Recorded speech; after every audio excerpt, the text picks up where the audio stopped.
Dilanda musim kering yang berkepanjangan, ratusan warga kemukiman Lampage dan Lambaru Jenip, Kecamatan Pekanbadak, Aceh Besar, menggelar sholat istika.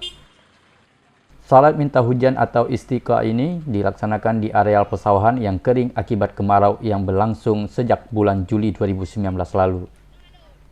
Berbuka tikar seadanya, warga melakukan salat sunat istika secara berjamaah.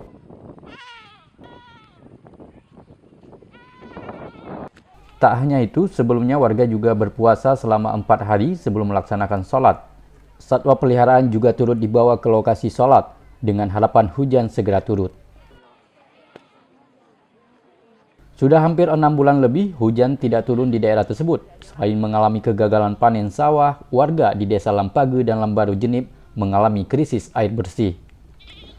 Hal tersebut disebabkan waduk penampungan air mengering sehingga tidak bisa lagi mengalir ke rumah warga dan sawah.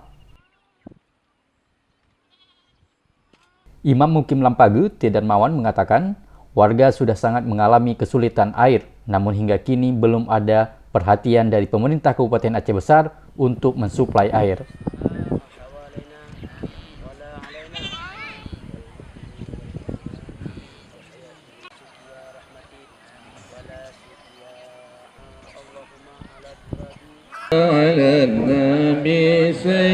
Ya, alhamdulillah hari ini kami atas nama Kemukiman Lampage, Kecamatan Pekanbadak, hari ini sama-sama kami telah musyawarah untuk berpuasa 4 hari berturut-turut. Sampai dengan hari ini kami melaksanakan sembahyang istisqa, sembahyang minta hujan bersama-sama dengan masyarakat yang ada dalam Kemukiman Lampage.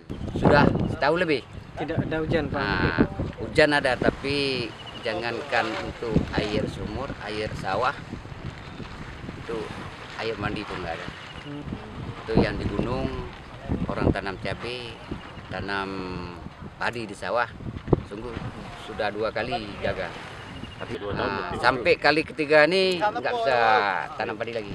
Ekonomi sekarang sawah nggak ada, di gunung pun nggak ada, bahkan di laut juga. Kalau memang nggak ada hujan, tuh nikmatnya udah semua ditarik. Ia juga menambahkan untuk mendapatkan air, warga terpaksa mengantri untuk keperluan sehari-hari. Musim kemarau yang terjadi di Provinsi Aceh kali ini, khususnya di wilayah Kabupaten Aceh Besar, merupakan yang paling parah dialami warga. Warga berharap pemerintah segera turun tangan untuk mencari solusi.